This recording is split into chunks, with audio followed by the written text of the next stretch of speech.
Is your car losing coolant or you're starting to overheat and these shops are trying to charge you a fortune? If so, this video is for you. I'm going to show you how I diagnose these issues accurately because to be honest, a lot of these shops out there are not that great at finding these issues. I'm going to show you one tool set that's not only going to help you find the leak, but also help you fix it as well and finish the job. So this is the kit right here. What we're looking at is a coolant system pressure tester along with a vacuum bleeding kit. One of the beauties about this kit is that it's less than $100 right now. What I'm going to do is I'm going to put an affiliates link in our description below. Whether you buy this or not, you can literally help No Need Garage out with what we're doing with helping struggling families with affordable and free auto care without even having to come out of your own pocket. And basically, if you use that link to go to Amazon, anything you buy within 24 hours, we'll get a small commission for. You're going to spend the money anyway. So check out my link, go to Amazon, whether you get it or not, put it in your cart, put anything in your cart, anything that's purchased within 24 hours of clicking the link, I'll get a small commission for, and you'll be able to help us out greatly. Now, if your coolant is boiling over and you're suspecting your radiator cap to just be bad or faulty, you can actually test it with this kit as well. So you use the pump, you get the adapter for your specific radiator cap, and you go ahead and twist it on there. And then you get the adapter that fits on the other end. I believe it's this one. Kind of press that down. Yeah, real good. And then you connect here. Now, radiator caps are usually labeled somewhere with how much PSI they're rated for. This says 18 on it, so I'm assuming that's 18 PSI. A lot of the time, it's labeled as like a 1.2 or 1.3. When it's labeled like that, that's how many bars. 1 bar is equal to roughly 15 PSI. This cap is supposed to be able to hold up to 18 PSI, according to this. Now, we can test it. I don't hear anything leaking. Boom, it starts leaking. I don't know if you could hear that. Right around 18 PSI, so this cap is still good. All right, let's get to work. So first things first, do not open when hot. We'll replace the factory coolant cap with that special one, put pressure into the system, and then wait for a leak to happen externally. Now, it is possible for an internal coolant leak to happen as well, but more on that later. So we're going to take this cap off here. We're going to get the matching special cap. And you see these O-rings here, it's going to seal up the system real good. So we're going to kind of wiggle that guy in there. Press it down so it's nice and sealed. Now we'll take out this pump. Connect it right up. Now what we're going to do here, just like a pump, it has this handle, and you're going to pump pressure into the coolant system. About 15 or so PSI should work. So I'm going to leave it right at 15 PSI. So this is roughly the pressure where the coolant system is at when it's running.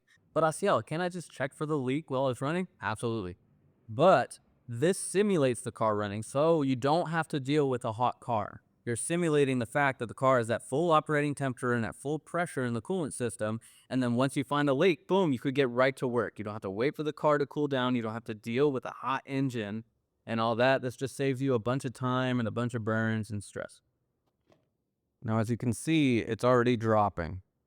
On a completely sealed system, this needle should not be dropping at all. It should stay at that 15 where we originally put it. So I'm going to put it back up. Now I'm going to start looking for these leaks. Oh yeah, she's definitely leaking. So all because it's dripping from the oil pan in that bowl does not mean it's coming from there. Remember, gravity goes down. So chances are it's coming from a coolant source above this. So that's basically what you want to trace. You want to keep following the drip to see exactly the highest point of it and see where it's coming from. So go ahead and check all your coolant hoses. So these are the heater core hoses. I don't see any leaks. The fact that it's dripping like towards the middle of the motor, I'm willing to bet it's where this bottom radiator hose connects to the engine here on the driver's side. And look at this job right here. They wrap this thing up in so much electrical tape. Charge this lady $500 to do this job. For the sensor, for the connector, and to splice this. 10 minutes, didn't even do it right. Couldn't even look, like crimping these wires here. Like they couldn't even do the job right, and yet they walked away with almost $500 out of this lady's pocket. See, it's this kind of greed for gold and silver that tarnishes, which is going to lead people to perish along with that silver and gold. It's disgusting. See that bottom radiator hose goes up here, takes a left, and goes right into the block. It's a little bit difficult to see from this angle, especially on camera, so I may have to bring out the mirror. And boom, look at that guy. Yep, see that bolt dripping down there? Okay, after you found the leak, we can go ahead and press this button here. It releases all the pressure in the coolant system. After we fix that, then we get into this part of the kit, which is awesome and a huge time saver. So I actually had to remove a bunch of stuff, take off the belt, unbolt the power steering pump to move it out of the way. And I always fall into the fear of having to remove a bunch of stuff just to get to something. But do not fall into that fear, because we have not been given the spirit of fear, but of power, love, and sound mind. So once we move past that fear and we move the junk that's out of the way, then we can have a clear shot. Okay, so we got that part fixed. Now we get to test for leaks and fill it up with coolant. Okay, so this is the part that was on the bottom that we took out. This hose here is going to my air compressor. You don't need an air compressor to do it. You can actually get one of those hand vacuum pumps for like brake bleeding and stuff, connected to here, and then vacuum it just the same. It's just a lot easier with an air compressor. But this is a Venturi, and it creates a vacuum to bring vacuum to here. And then there's a valve here, and there's a valve here. So what I'm going to do, this button here starts the Venturi, if you could hear it. Right? Starts the Venturi, but this valve is closed, and so is this one. So what I'm going to do, I'm going to test to make sure the system is not leaking. One way to do that without having to fill up the coolant and put pressure to it like we did to test it, if it is leaking, then we got to drain the coolant again, and it's just a mess, right? We can actually test to see if it's leaking with vacuum. So what we're going to do is I'm going to connect it there. And then I'm going to turn on the Venturi. I'm going to slowly activate this valve right here. This needle starts to come up, and I'll bring it to about 15 inches of mercury or so. The reason why we use this tool instead of just filling up with a funnel is because some engines are notorious for being difficult to bleed all the air out of the system. So they get air bubbles trapped within the engine, and then where there's trapped air in the system, coolant can't flow right, and then you end up overheating even after you fix a leak. So using this tool is a time and stress saver. Now we sit and wait. If this needle does not move, then we know that there's no leak in the system. And you can actually see, it's kind of cool. That's how much vacuum is being put on the system. This hose is flat. It's being sucked flat. All right, so now that we've verified that there's no leak, you see the needle has not really moved from 15 at all. We're gonna get this hose that comes with the kit, and the bottom of this is in some 50-50 coolant. Right? And we're going to attach it to the bottom right here. Now you could just start to fill the system with coolant by opening this bottom valve, but I personally like to do this extra step. Now it's not needed, but I like to pre-charge this bottom hose with coolant before I fill the system. Because if we just open the valve now, then a lot of the vacuum in the system gets wasted by sucking up all the air in the tube before coolant even makes it. I'm going to plug this part of the hose with my finger. I'll open up this valve, so it's going to start sucking, and I'm going to slowly open this valve so that the vacuum that the Venturi is creating is sucking up the coolant through here. If I'm not careful with this, it's going to spray a bunch of coolant out of this end of it. Help us out by liking and subscribing. That's like donating to the company without having to come out of your pocket. Now there's pre-charged coolant all the way up to this manifold.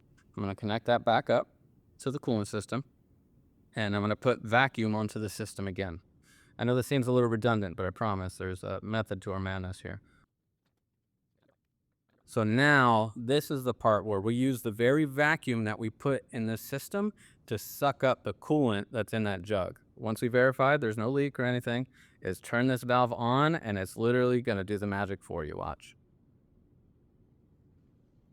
You see that? You could even hear, I don't know if the camera's picking it up, but you could hear the coolant system filling up.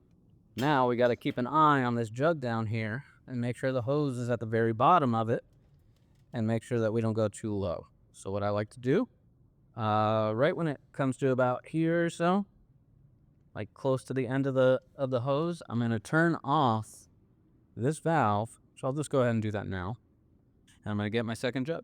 Little air is going to come out. It's okay.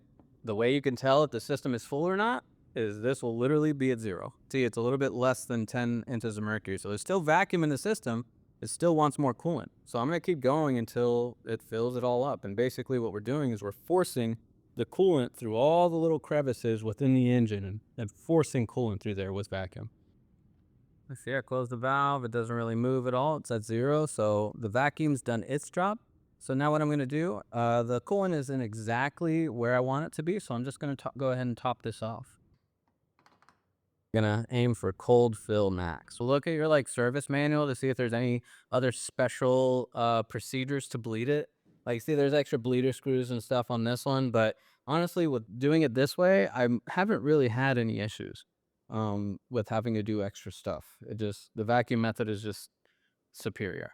Okay, that basically covers like an external leak, right? But what about an internal leak?